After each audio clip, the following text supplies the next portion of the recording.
What's up, everybody? This is NorbCam coming at you on this final Blue Friday of the 2021-2022 season. It's kind of hard to believe that we're reaching that end. It really kind of hit me as I started getting ready for the show. As we're about to dive in for this final game, the Dive In with Dovin, to talk about the game we just had, and of course the one coming up here, the finale of the 2021 Seahawks season. So I want to bring in my special guest and of course sponsor of my show, Daniel Dovinh. Daniel, how you doing, man?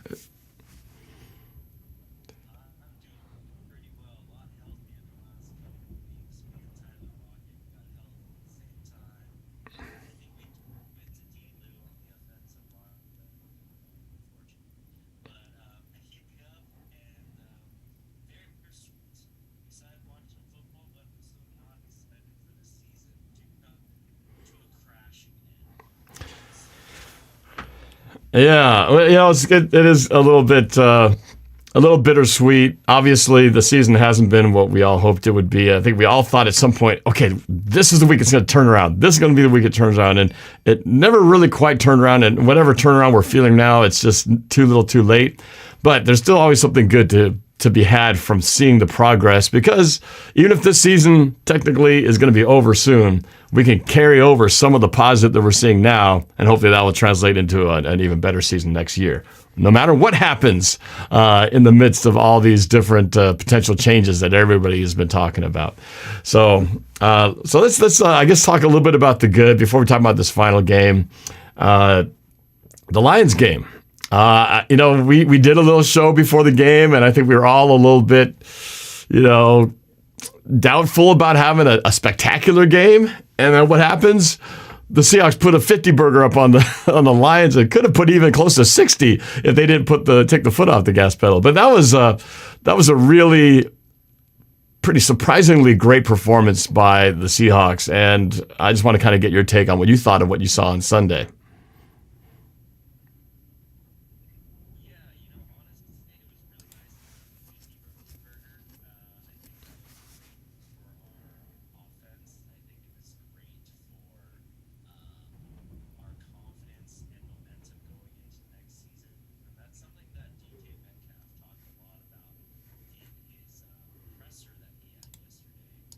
Oh, wait, hold on. Hey, Daniel, hold on a second.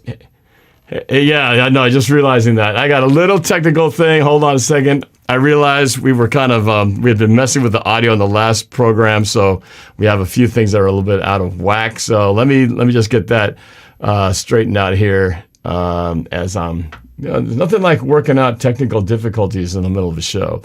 I know what it is. I just got to make a quick adjustment here as I'll try to keep talking while, trying to work through these little issues that I have here. Okay, I figure out what it is. All right.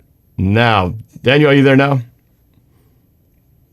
Go ahead and say yes. There we go. There you are. Sorry about that, everybody. I had the audio routed incorrectly. So, Daniel, everything that we heard you say earlier didn't quite hear. So I'm going to back it up a little bit, at least to the part where we're talking about this Lions game.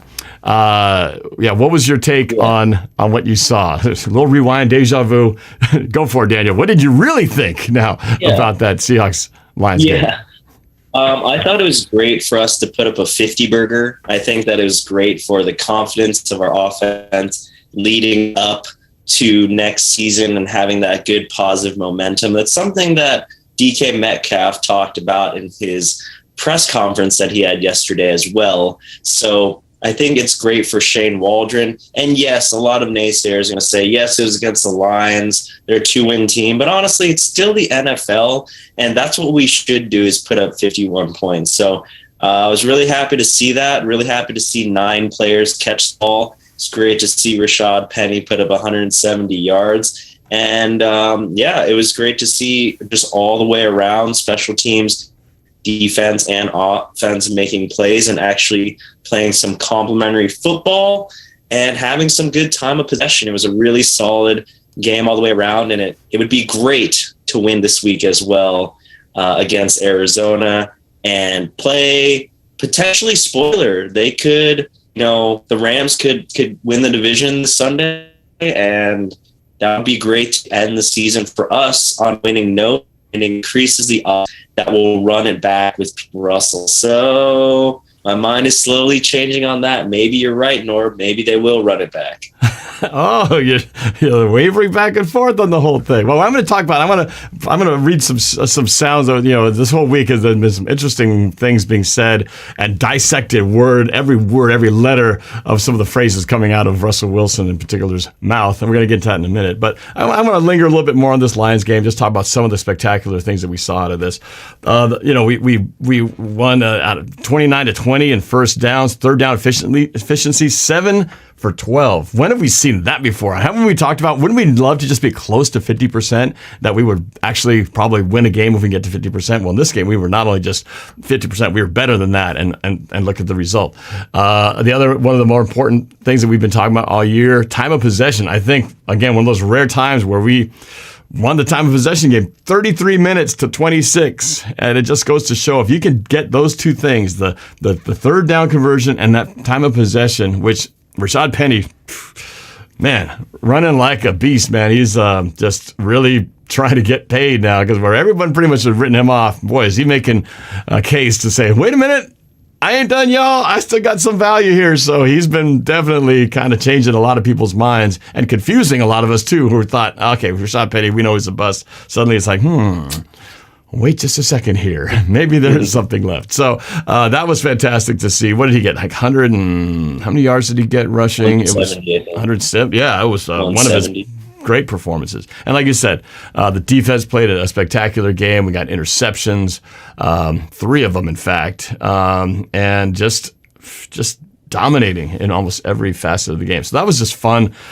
A fun way to end the home season, just because we've had so much disappointment at Lumen Field, feeling almost like whatever happened to the home field advantage that we were so notoriously famous for. Almost like we had, not only was it not as strong as it used to be, it's almost like a negative. It's almost like better to play at home against us than on the road, because we had a better road record than at home. So it was nice to have a dominating one at home. Granted, it was against the backup quarterback and all those things, but it is hard to put 50 points on any NFL team. We hadn't done it since the 2012 season, before the Super Bowl that we won. So I think you can't take away when a team is humming and when you got the rhythm going and everything's flowing. That's the result that you can get. So it was awesome, and I don't care if it didn't mean anything in terms of playoffs or whatever. I still, as a fan, it was just as fun as a game that could have meant, the deciding factor in moving on to the playoffs or something. It was just a great game to watch and be part of. So, all right. So now we'll put that kind of in the record books, and let's look ahead to this Cardinals game coming up. And like you said, we do have the opportunity to play spoiler, because the NFC West picture is not determined. Not only can the Rams take the division, I mean, it's really still up for grabs between the Cardinals and the Rams. So depending on what those two teams do, it's going to come down to this final game. So I don't think Arizona's going to be resting anybody against us.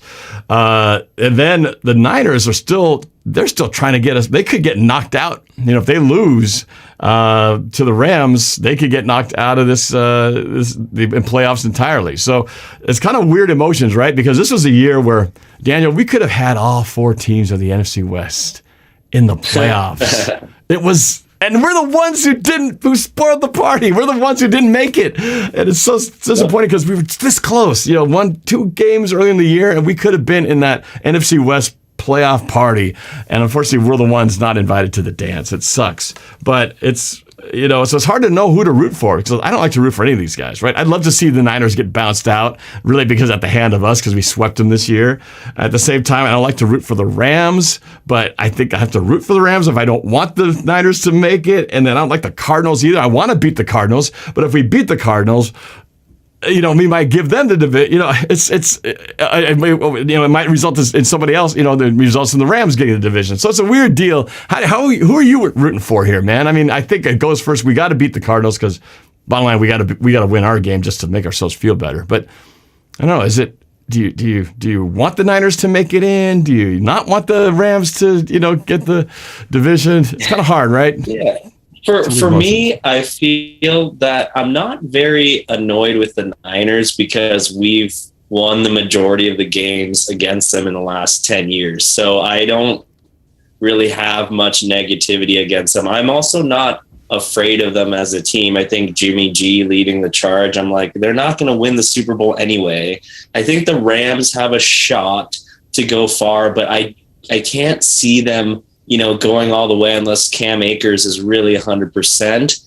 But I'm not convinced. It's very rare, unless you're Tom Brady, for your first year, new team to win the Super Bowl. You know what I mean? So I don't think Matt Stafford's ready to go. That's my opinion.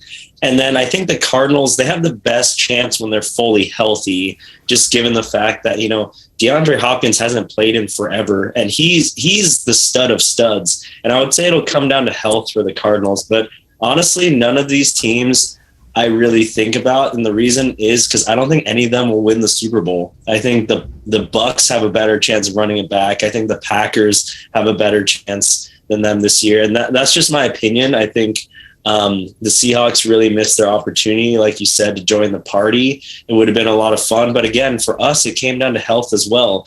I think missing Carson and missing Jamal Adams and missing Russell at parts of the season, that is a recipe for missing the playoffs by a couple games. Yeah. So no, we've honestly, I don't really care about these teams. Yeah, well, and then you're right. When you're not in it, it's not like you really have much at stake. But, all I really care about is the Seahawks finishing this season with a win. It would just be nice to stick it to the Cardinals since they stuck it to us. I'd like to see them stick it to one of our NFC West opponents one more time. It'd be great to finish on a 2-0 finale, just again to feel good going into the offseason. So we'll see if we get that gift. So let's talk a little bit about the challenges of this game coming up. For the Seattle, unfortunately, the COVID and injury bug still continues to bite us, which is bit all year long. But as we all know, Bobby Wagner, on the first play of the game against the Lions, did the splits and kind of strained his knee. He's likely out for the game on Sunday. We also lost Ryan Neal, who stepped in for the injured Jamal Adams. He's out because of COVID, so he won't be playing. So again, we're playing shuffle the corner and the safety backs back there.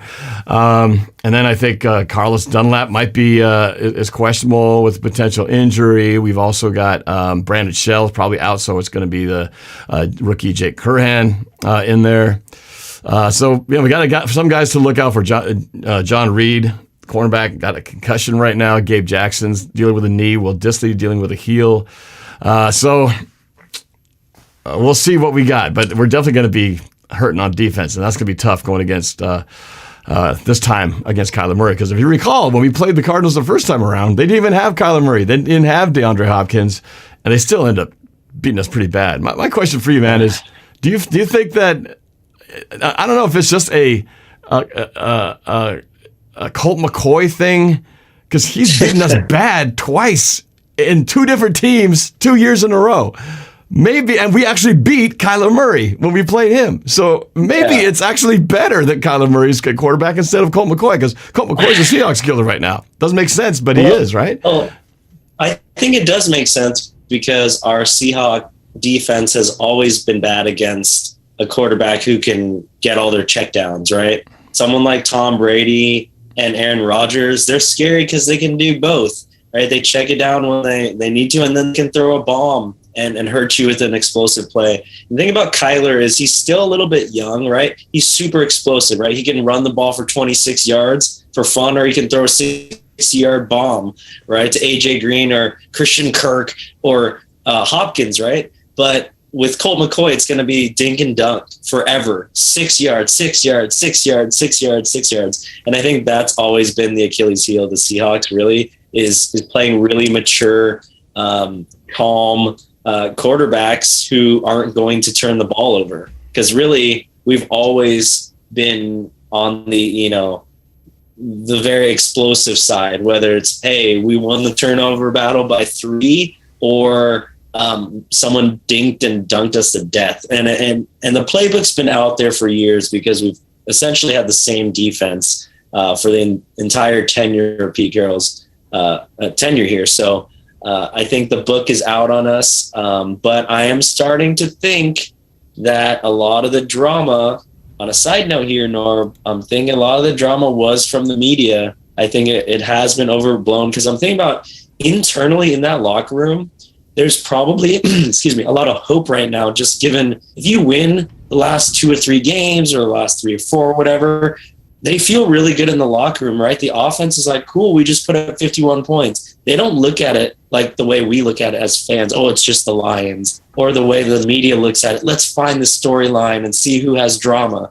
right? They're in there just like, hey, we're professional athletes. We won the last game. Let's win the next one. And the media is always trying to get that little nugget of drama. But for them, that's why they say the same kind of nuanced statements every time, like it's all about execution, all we got is the next game, because that's how they have to think, and so I'm starting to really believe that everything is actually pretty chill, especially if we end the season 7-10 as opposed to 6-11. If we get demolished this game, that won't be good. But as far as we're 7-10 and we're like, hey, we had a bunch of injuries and now we have 30, 40, $50 million of cap space. Who knows what we can do with that? I don't know who's out there. I think that would be a nice next show though, Norb. Show ideas, us looking through, who's on the free agent market in places where we need, It can be fascinating. Check that out. Yeah. Just an observation. Our for whatever reason, our internet connection today is not great. I'm not sure whether the shortcoming is. I was thinking maybe could you try just jumping out and jumping back in? I just want to see if maybe the connection will improve. I'll kill some time here while you do that. But while Daniel's getting reconnected, hopefully we get a little bit better connection on his side of the things. I am getting to read a little bit of some sound bites from Russell Wilson. I want to wait till Daniel comes back because I want him to make sure he can hear this, because I think it's probably where he's getting his thoughts that there is hope now, and why he's kind of changing his side of the fence as to whether the Russell Wilson drama and rumors. He was pretty strong that that Pete Carroll was going to be gone and that it would be Russell Wilson's here.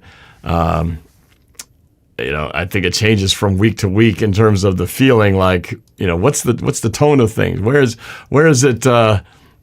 Really, who's going to go? Who should go? And based on what you hear them say, it's often very different from what the picture that the media portrays. So, again, as I'm waiting for Daniel to reconnect and before I read the soundbite, this weekend's games is just. It's pretty cool. One of the intriguing situations we have right now in regards to just playoff scenarios, you guys have probably heard it by now, but there is a situation where if the Indianapolis Colts lose to the Jaguars, I believe that's the situation we need, then the Chargers and the Raiders would be facing each other, and they could actually result in a tie game, and both teams would end up in the playoffs. And so if that first scenario actually happens, we could see a situation where the teams would both be motivated to just play for a tie. And I know the league doesn't want that because ties suck and there's nothing fun about ties. You take away the whole competitive nature on things. And so, it's it'll be interesting. I definitely will be scoreboard watching to see what might happen if we get down to that Sunday night scenario and you got these two teams with this sort of controlling their own destiny. Would they actually go so far as to not try to win? Now, I think the Raiders or the Chargers. The Chargers have the upper hand. I can't remember which way it goes, but it's just this is not very often where you have a situation where it actually would work out better for both teams to not try to win. So imagine how upset and how much this would affect the gambling side of things and everybody else who's got money on this game, for them to play their hearts out and to think that, what if this team's actually not even going to try to win it? I mean, that would really suck. And we see that often on these final games of the season when we have teams with already locked in playoff spots. They don't have anything to gain by winning, so they just rest their players. So we have seen it before, just not quite where it's so equal, where both teams are motivated to actually not win a game, the least exciting thing that you can possibly have. So I think Daniel's coming back here. Hopefully you see if this connection is a little bit better as we work this out. I'm excited to tell you about this. There we go. Let's see. Where is Daniel? Daniel, there you are.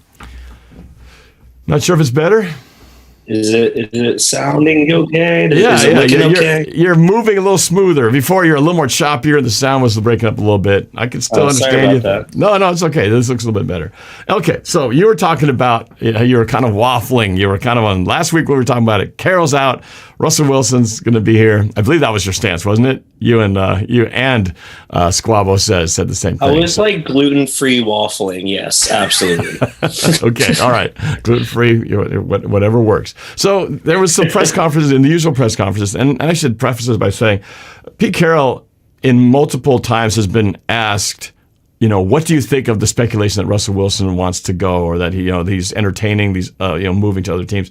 And Pete Carroll just kind of says, I don't listen to it. I know what's going on inside our own locker room, so I don't even sweat it, because I know, basically saying I'm good with our situation here, because we know our room. So that's kind of Pete Carroll's side of things. Now, when you hear to Russell, here's the latest one that everyone was dissecting yesterday. So I'm going to read the important part of his quote. So when asked in a press conference, somebody asked a pretty not easy. It wasn't a softball answer. It was the question. I don't think the question is here, but it was a question about since you have a no trade clause, why don't you go out and just say that you will be here in Seattle and that you won't be going anywhere else? And so his response was, well, I think, first of all, when it comes to no trade clauses in sports, the main reason so that teams can't trade somebody to anywhere. That's the number one reason, right? In sports, you can wake up the next day and you're gone somewhere else. That's the number one reason. Going back to your main question, though, for me, what I'm really super passionate about, obviously, my goal is to win more Super Bowls, and my plan is to win them here. It's that simple, so there's nothing else really other than that.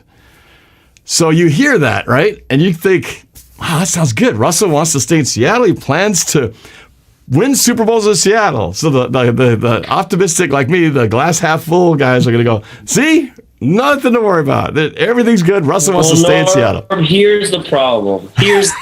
The problem is we're not asking the right people. We're not asking John Schneider, and we're not asking Russell's agent. Russell's agent is a wild card here. I think John Schneider's probably open-minded. He's probably like, yeah, it'd be nice to save a bunch of money on cap space, but I'd also want to win more championships with Russell. I'm open to hearing. That'd be a GM thing to do. But the agent, he might be thinking, he might have his own agenda, or maybe Russell's told him the truth, and that's what an agent's for, right? Is to sort of leverage the situation. So I do think Russell has been advised. I think that his name in the media is not a bad thing, for his brand. I think that if you're stuck up in the Pacific Northwest, it's rare that New York talks, rare that LA talks about you in their media. So honestly, Russell's probably been pretty okay with all this going on. And at the end of the day, he's still under contract. Pete is under contract, and a lot of things have to fall into place. You still need a trade partner who's willing to give up 3 first-round draft picks and a starting linebacker. You know what I mean? So there's a lot of things that need to fall into place, and you need to be like, okay, do we really want to remove Russell's jerseys and all of his posters and all of his whatever media across all of our platforms? It would be a huge transition. So at this point, especially with DK in a better mood, the team's in a better mood, and Russell winning the Bart Starr Award, I think everyone's feeling a little bit better, including me, to be honest with you. So right now, I thought that was a great question by Corbin Smith. I think Corbin's always a really solid reporter, and so yeah, I'm happy that was straight up. But like I said, I think Mark Rodgers and John Schneider are really the wild cards, and Jody Allen's kind of a wild card. I think we know where Pete stands, then we know where 90% of Russell stands. Right. The other 10% is the dark Russell who's meeting with Mark Rodgers. Well, what if we did go to New Orleans? I don't know. So right, there is always opinion. That, it's the Mark Rodgers factor. Now, I guess what I try to put it to ease there is that he is still his agent, and it's not like Mark Rodgers is suddenly going to make a trade happen and Russell go, what happened? Why am I going to Chicago or New York all of a sudden? When did this happen? Nothing's gonna happen without his permission. So ultimately, whatever's happening, whether it's the intent by Russell, whether it's just the agent doing his own thing, throwing those little nuggets out there for the media to gobble up and analyze. Bottom line is it is going to come down to I think the only person who will take Russell out of Seattle is Russell. I don't think Schneider. I don't think Schneider. No, I really don't think. I don't think anybody in the right mind. I don't think Jody Allen. I don't think Russell, John Schneider, or Pete Carroll. I don't think any of those guys have any desire to move Russell and all his paraphernalia out of Seattle. I still think they know what they got. They're not ready to move on from him yet at this point. And the only one who could change that is if Russell, in his mind, his camp, his wife, and everybody's decided, I'm sick of the rain. I'm sick of being in Seattle. I want to be closer to a big market city. We got to move out of here, honey. And if that's his camp side, then they will force it to happen if they really want that. But I think that's the only person who wants that to happen, in my unknowing, no insider information opinion. But you're disagreeing on that standpoint? There's only Russell is the only one who could possibly take himself out of Seattle. So you're saying John Schneider or Jody Allen could be the wild card? I don't think Russell can take himself out, even if he wanted to be honest with you, because Russell would have to be saying no to DK, to Tyler, to Chris Carson coming back, to Rashad Penny coming back, to he wants to be Derek Jeter, right? He wants to be the one team guy that has had no drama in his career, that's a Hall of Famer, that's beloved. I agree with Russell wants that. Yeah. And all that stuff about Sierra, we don't know any of that stuff, if that's true. They have so much money, they can go wherever they want. They can have a house in LA if they want, in Vegas and New York. They don't need to be on the team to have whatever they want. Also, New York has a fat income tax. Okay. That's what rich people think about. They think about stuff like that. Well, what about the income tax? California has an income tax too. So even if you did make more money, you're still dealing with that. And it's not like, they're very well established here. I mean, their kids are going to school here. I think it's a little overblown. You know what really helps at the end of the day is winning. And the thing that I think has given everyone more hope is the running game, because when you have the running game going, what ends up happening is you play against less too high safeties. They got to bring someone else down. They pack the box with at least 8. And what ends up happening is now Russell looks at the field and he sees only one safety, and then they can have Tyler or DK one-on-one, or Gerald Everett one-on-one, or Freddie Swen, or whoever one-on-one. And I think that's what's been happening lately, because Rashad Penny's been going off. When all of these defensive players are tired, at the end of the year, they look over and they see a bowling ball coming at him. He's a big Rashad dude. Penny's a big guy. He's not easy to tackle. He's like a solid 239 or something. Yeah, he's almost 240. It's fast. Yeah. A really fast bowling ball. Yeah. He's hard to tackle. And I will say this. Brandon Shell was solid his first year, I think, but I think he's had a bunch of ankle stuff. Injuries. I think Curhan is a much better run blocker. And the truth is, yes, we've been playing less good teams. They're not as good. I think Arizona's going to be a great test because you have a legitimate defensive line. We get to play against Chandler Jones. We haven't seen Curhan against Chandler Jones, and Rashad Penny trying to chip block Chandler Jones, and Colby Parkinson against Chandler Jones, right? So I guess what I'm saying is this will be a good opportunity to see if this new offensive lineup can go against a legit playoff Super Bowl contending line. Because if so, then they might want to run it back. Posic's been playing pretty good.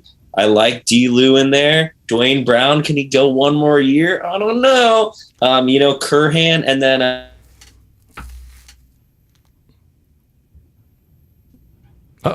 the suspense is killing me. About him very often, but I think that's what's giving me hope that Russell will be back. Is the offensive line playing better, running game coming back, and obviously winning a few games. I think it sucks to lose, and everyone looks around. DK Metcalf even said weeks 6, 7, 8, 9, somewhere in there, he was like super upset that whole time. Yeah. And I think that things are looking up, and I'm not afraid to admit that I'm changing my mind about things as far as running it back again. You have the right to change your mind and come to the light side of the force. So let me just respond to that. So when I say that only Russell could take himself out is because I don't think he's going to take himself out. I think he wants to be here. You look at the charity, he gave $2.7 million. Him and Sierra stood on that field before the Lions game, holding a check to donate to Seattle Children's Hospital, who he has been ever since day one, when he wasn't even famous yet. He started doing his children's hospital visits, already establishing that. So this is just building on the legacy that he started when he was just a rookie. And so seeing that, to me, is just more evidence that this is more than just a location. This is more than just this team, I'll play here for now. There's so much more beyond the team. There's so much more roots they have here in Seattle. So when I say that, I'm saying it because I don't think anyone else wants that to happen, and I really don't think Russell does either. I just am saying if he really, for some reason, wanted to leave, he could force that hand and make it really uncomfortable, but he would be ruining his legacy, his whole relationship here. He'd be spoiling his relationship and legacy with the fans. The fans would turn on him if he pulled the old, I'm going to just sit on the bench and pout until I get traded. He won't do that. That's not in his makeup. So that's why I keep standing by my guns that I think they're going to bring the kit and caboodle back next year. And I'm sticking with that, especially Question, Norb, do you think if they run back the entire offense and supplement it, do you think they'll bring back Bobby? That's the tough one. Even Bobby was in his press conference pretty optimistic, saying he's I think he used that word, optimistic, about coming back to Seattle. Now, of course, at a press conference, no one's going to say really what they really think or what they know. They're just going to say what sounds good and can kind of just keep the media at bay. I don't know if there's any chance that Bobby Wagner, could he rework his deal? Could he possibly just kind of know the situation and go, well, you know what? I don't want to play anywhere else. I don't want to end up like KJ. I want to stay here, finish my career with Seattle. Yeah. Can he make that number a little bit better somehow? And I don't know if players are inclined to do it. They certainly aren't obligated to.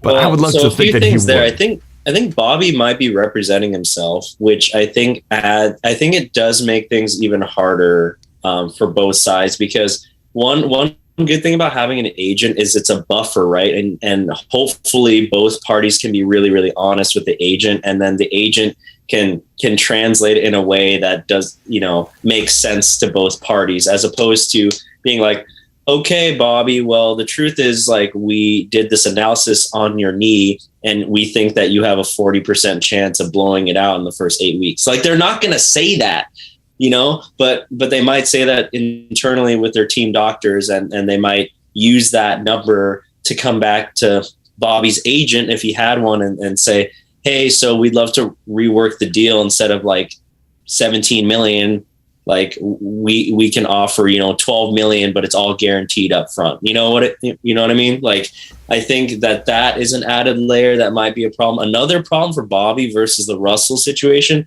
is that there is a very clear heir apparent to his position on the team, but there's not that for Russell. That's why the chances of Russell leaving are much lower. But with Bobby, there are a couple young linebackers that are chomping at the bit, so, and don't get me wrong, I don't want Bobby to leave. I think Bobby is an all-time, not only just Seahawk, but he's definitely a Hall of Famer, and he's been one of my favorite players on and off the field forever.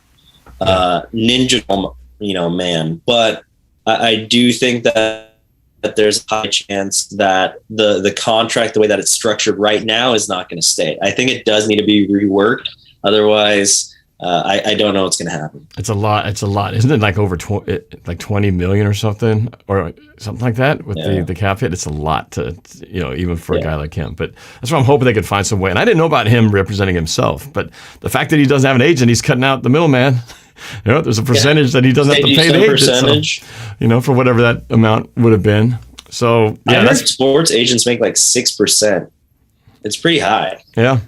I mean, it's a chunk. So I don't know if that factors into it, but I think the discussion really shouldn't be about will Russell be back next year. It is Bobby. I mean, he's the one who's got more going against the likelihood of him coming back, because this is going to be that year. Russell really's got more on his contract than Bobby does. So, yeah, we'll see what happens there. But they really need him. And it was terrible that he got injured on this second to last game, because we were just talking about what an Iron Man he was, how he played 100% of the snaps all season, and he's been such a freaking just unbreakable until that he did the splits at the wrong time on that field on the first play of the game. Yeah. And he should have finished the year out, and unfortunately that just caught up to him in a just bad luck kind of way. So we'll see. Yeah. But that is, I hope that's not the last we've seen of Bobby Wagner in a Seahawks uniform. It would be terrible. And it seems like a lot of the guys who have left, who are kind of legendary players here, have left in similar fashion, where they left because an injury took them off the field and they never came back in a Seahawks uniform again. I hope he doesn't fall to that situation as well. But yeah, I'm glad to hear your optimism, man. There's so much stuff, and I wanted to add something to it. You talked about the whole idea about the running game and how the running game complements Russell, and then how it works with his passing game. You talk about the two high safeties. That's the whole thing that teams were using against us last year, when the second half of the year, when things started to kind of go downhill. We couldn't break that, and they kind of shut down the full passing game. And when the running game wasn't happening, it just was like one big thing that just would not go. We're starting to see how it could work now. And that whole two high safety thing and running the ball and then throwing it deep when you get the opportunities.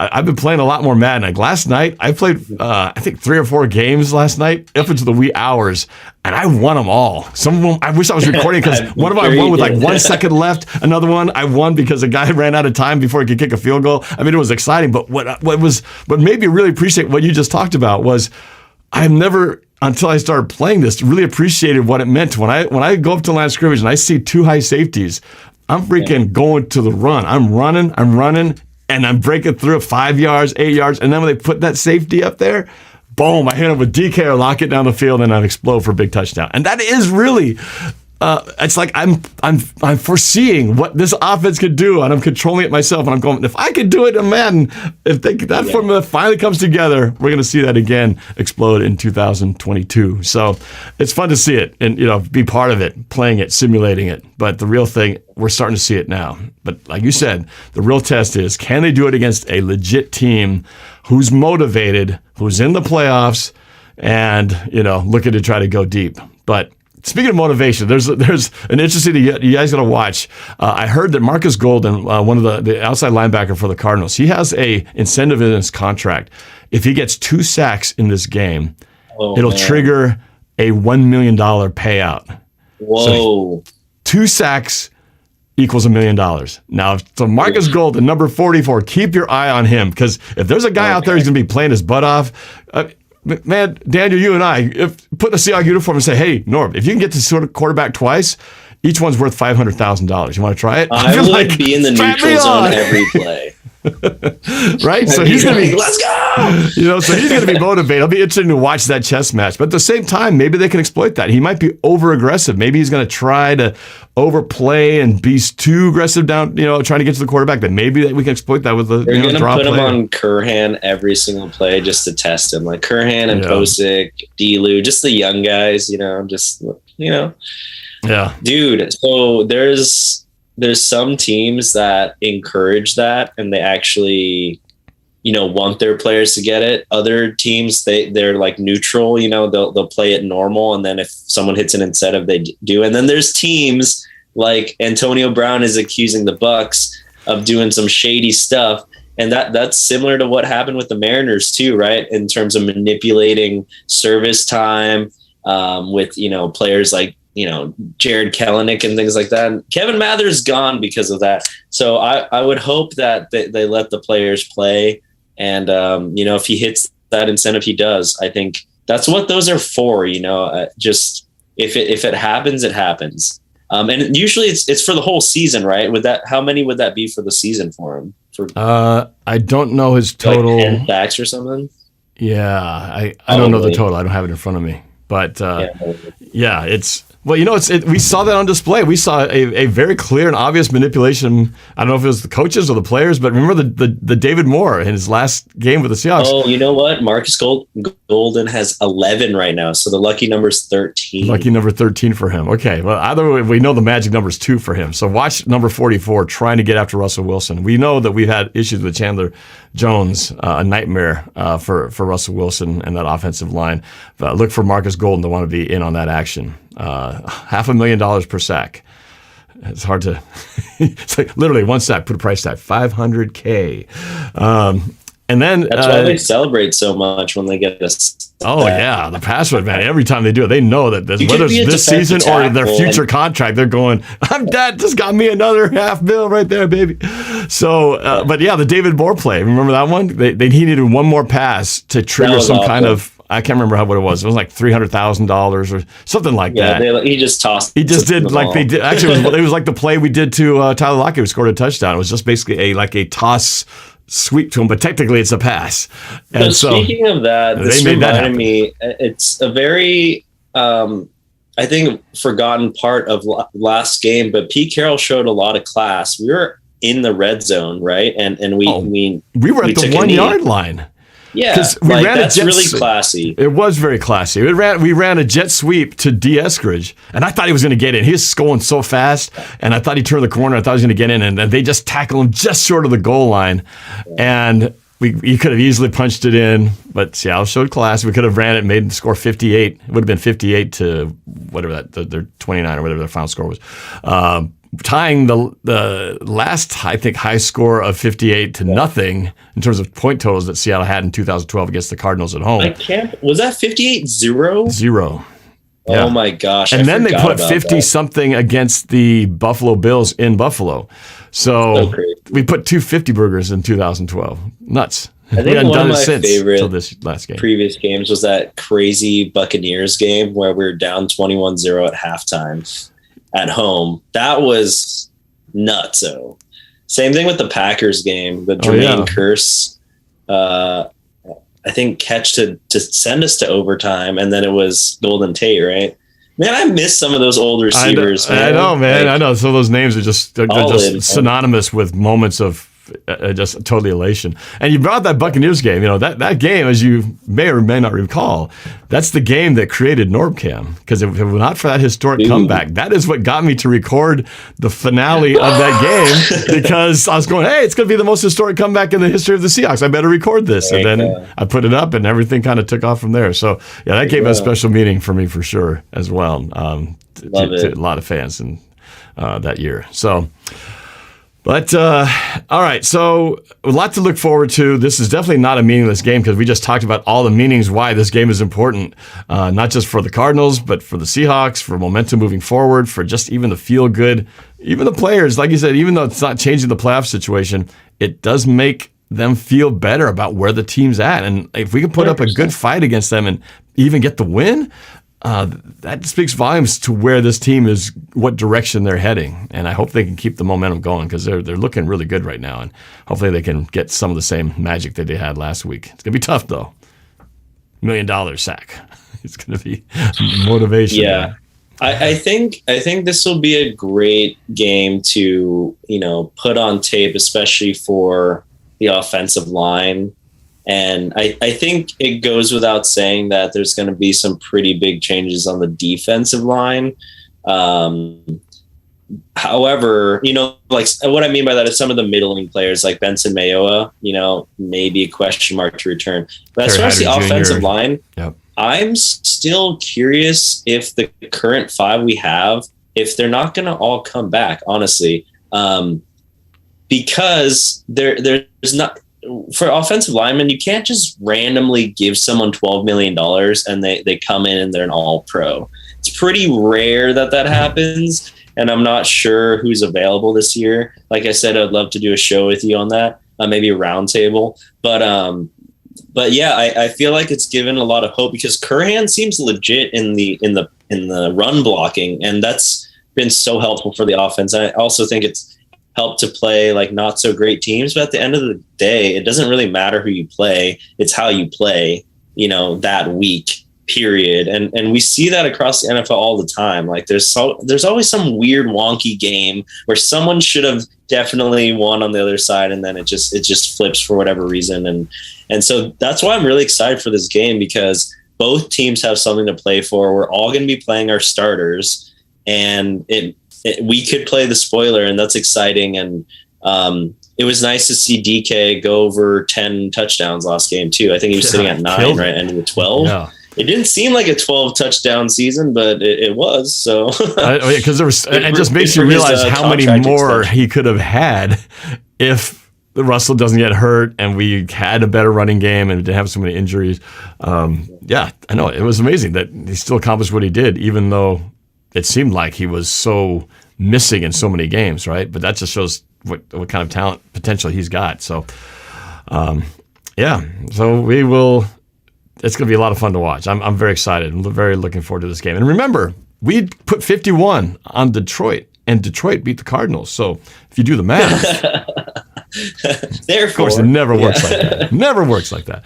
All right. So I guess we should do a score prediction we'll do it at the end. So I want to save time to have you make sure you get your tip of the week in here. And I might there's a couple people in the Discord. I might pop them in here for a second at the end. But let's go to your tip of the week. As you know, this is Daniel Dovinh, my special guest and sponsor of the show, and talk a little bit about sharing his knowledge when it comes to real estate. And since that's the business he's in. Daniel, what you got? Yeah, so I was doing a bunch of end of year reading and research. And as you guys know, we just entered 2022. Feels weird to say. And in looking at 2021, it was absolutely insane what I was reading. So across the board in the United States, 1-bedroom apartments went up a whopping over 20%. It was like 20 to 21%, something like that, as far as rental costs. That's insane. And then for 2 bedrooms, it was around 16%. And the dollar is inflating. Typically it's 3.5%, but it's been a lot different lately because the U.S. government is printing money. We won't get into all of that right now, but long story short, if you were renting and you didn't get a raise at your job of at least 20%, then you're actually losing money moving into this year. And so that's a pretty scary thing to think about. So what are some alternatives? Well, you know what I'm going to say. There's a lot of benefits to home ownership. When you own your own home, it will appreciate over time. What does that mean? Well, you're living in it. You're not paying anyone else's rent. When you put money into your home, it is an investment into your future, and it's an asset that will appreciate over time. Unfortunately, when we buy a car, it actually depreciates, and it's not really an asset until it gets fully paid off and you can use it to make more money. Until then, it is known as a liability. That being said, I'd like you to think about that. If you're renting and your rent went up this year, I would consider some of the benefits of owning your own home.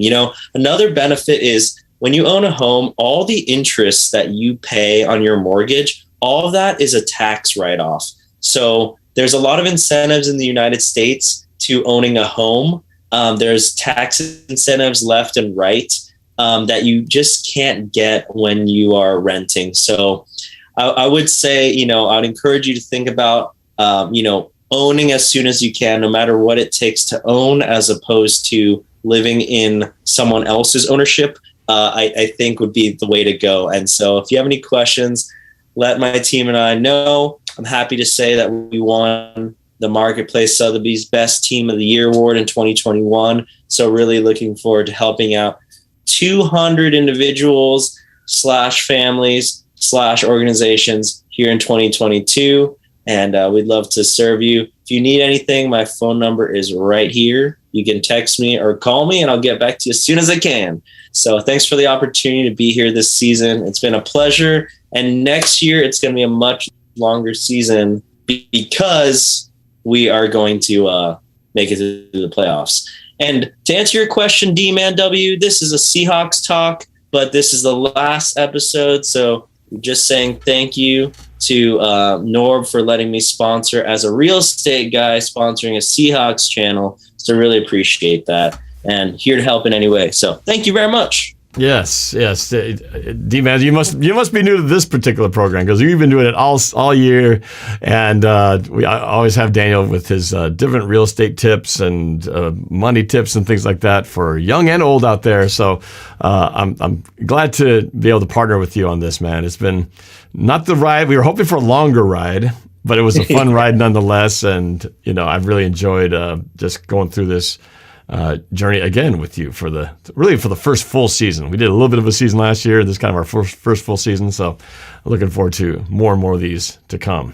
So appreciate you, man, always for being part of the NorbCam experience and partnering up with me, man. So let's see. We got one. Let me see if Coach Mesh, Seahawks for Life, one of the guys who's been key to developing my Madden game. Let's see if he actually here wants to comment or have a question. Let's see, Coach Mesh, you there? Oh, wait, hold on a second. Coach Mesh. Oh, wait a second. Hold on. Uh-oh, this may be one of these sound things that I might have to make sure we're working here. Hold on a second while I'm getting this all worked out. Let's see here. It should be there. Stand by. I'm working out through these technical difficulties. While I'm getting this figured out, we should do our score predictions for this game. Yes. So, Daniel, let's go to you first. Tell me how this game is going to go. Ooh, there's what my head thinks and what my heart thinks. So I'm going to go with my heart because it's the last game of the season. I think we'll finally have a walk-off. We're going to have a walk-off, and it's going to be Jason Myers. We are going to win by 2 points. It's going to be a very awkward score of 33-31. It's going to be a real shootout. The ball's going to be all over the yard. I think Poona Ford is going to come up with a fumble recovery. I think James Conner's had a great year, but he's going to cough one up. And I think we're going to have a nail biter. So 33-31, Seahawks on a Jason Myers 44-yard field goal from the right hash. Wow. Okay. Now I had the same feeling that this was going to come down to it. I'm not going to go as high as what you're saying, but I'm thinking it's more of a little more defensive battle, not quite the 50-burger type of game. But I'm thinking it does come down to a Jason Myers field goal. Maybe he kicks the last one, or he kicks the last one that goes ahead, and then the Cardinals don't get their final answer. But the final score is 24-22, Seattle by dos. Perfect. So let's see what happens. You guys can put your score predictions in the chat. Now let me just see if I can still get anybody here to converse for some whatever reason. The reason why I go so specific is so that when the prediction is exactly right, you'll go viral. Right. Like, because Mike Flowers has done that a few times with the Mariners. He's like, he's going to hit a grand slam in the left upper deck, and it's going to be a 3-1 count, and blah blah, and then it happens. Nobody thinks about the times he blurted it out and it never happened. But we got lucky at one time. Oh my gosh, he's a genius! How did he know? Yeah. So, that's why I do it for your channel. I appreciate it. That's pretty funny, actually. Let's see. I think I've got this figured out. I know what it is. There we go. I got to go into Gable A. Well, it looks like it's correct, but for some reason I can't hear Coach Mesh. Let me try. How about Sky High Aviation?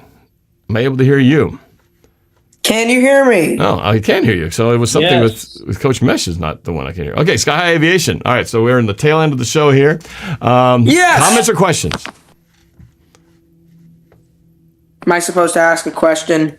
Or a comment. Yes. It's up to you. You're on the show. It's your show now. I heard What you you say got? question, so I was like, I was going to comment. I'm pretty excited for this last game. We can kind of wreak havoc in the NFC West. Cause some people to be upset at this. And the Cardinals haven't played particularly well at home. I think part of that is Kyler Murray's decision making. He's a lot of times he's like Ross. He'll get out there, run the ball, but a lot of times he's going to go out there and he's going to get sacked. He didn't get rid of the ball in time, and a lot of the plays that Arizona runs, they have receivers that are downfield threats and guys that can go that not necessarily are the best when it comes to short routes, which is kind of why they brought Zach Ertz in, I think. But Ertz is also a downfield threat. They also have Connor. I expect them to use a lot of Connor out of the backfield. He's a really good receiving back, so expect 3 to 4 to 5 screens coming out of the backfield. I think the Seahawks are able to pull it out. It'll be definitely a close one. If they lose, it'll definitely be more by 2 scores. And but I'm expecting a Seahawks win Sunday. And we can roll into the off season. What score prediction do you have?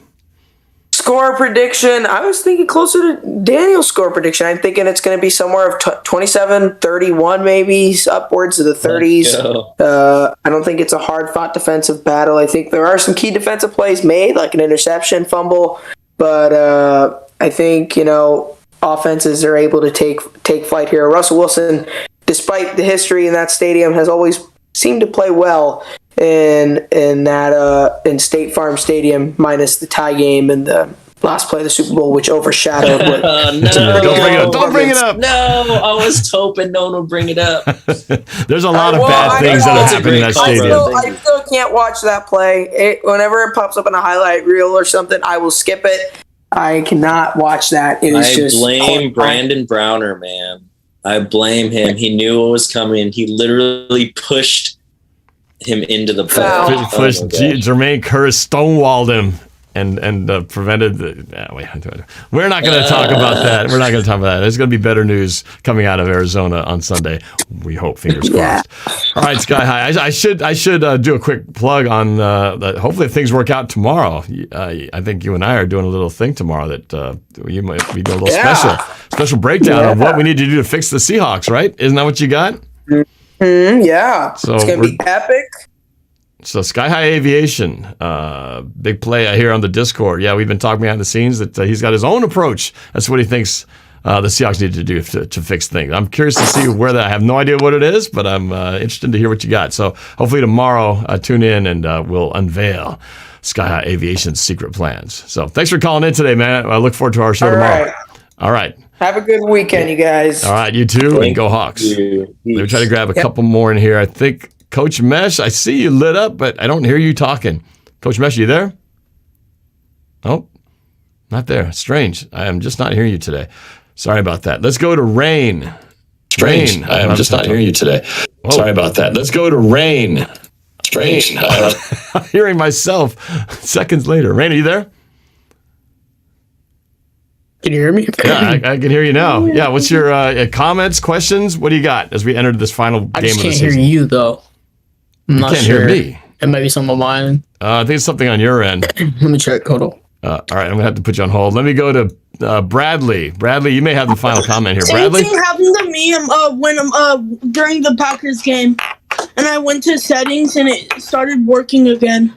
Oh, well, can you hear me now or no? I can. Okay, all right. You might have the last comment because we're having too many technical difficulties outside that. So, what do you got? Question? I don't really have a question. All right. Do you have a pick for this game? Seahawks, Cardinals. Who's going to win? I'm sorry, Norb, but I have to go 28-21 Cardinals. 28-21. He's not even a Seahawks fan. So what do you expect, right? This guy's actually a Patriots fan. Though. I do like them. Oh, you do, but you like the Patriots better. That's what I heard. Yeah. All right. Thanks for calling in, man. One more call, and then we're going to wrap this up. I think we got David on the line. David, what you got? Hey, Daniel. Hey, Norb. What's up, David? Hey, what's up? Hey, not much. What do you think? So, Seahawks going to pull this one out? I think so. 22-20. 22-20. That's kind of like my score. A 2-point edge in a relatively low-scoring game. Okay. I'll take that. I'll take that. 22-20. David's my guy right there. David's my guy. Thanks for calling in, brother. Yeah. All right, David. Well, thanks. You know it, Daniel. There you go. All right, man. Well, thanks for calling in. Everybody else for getting in there. Sorry about the technical difficulties today, but it was great. So, Daniel, I guess, this is not the end. This is just the end of this show before the final game of the season. But, Daniel, I know. It's bittersweet. Well, But, hey, we're playing in the round table, right? So that's right. We got to do at least a wrap up of the entire season after this final game, so we can talk about where things finish and kind of then project ahead on what will happen in the drama. We We'll still be talk plenty. about the Jaguars signing Rashad Penny to a 5-year, $90 million deal. Oh, don't even. No. He is not going to get that kind of money. We're gonna get him on a good deal, and he's going to finally do everything we'd hoped he would do. And man, if Chris Carson can actually find his way back in the field, man, if we can get a two-headed monster, those two, the speed of Rashad Penny. That is what they've wanted this whole time. 2 big backs that are different styles plus 2 little backs. Come on. Let's go. The plans. You look at the plans, they all look good on paper. Unfortunately, some powers that be just weren't going to make that happen. So maybe next year we'll get that chance. All right, Daniel. That's it. So thanks again for watching the Dive In with Dovin. We'll see you guys live on the game on Sunday. I'll be live streaming, so feel free to join in, and we'll react to this game together. But let's go Hawks, baby. End the season on the right note. Go Hawks. Woo! Woo!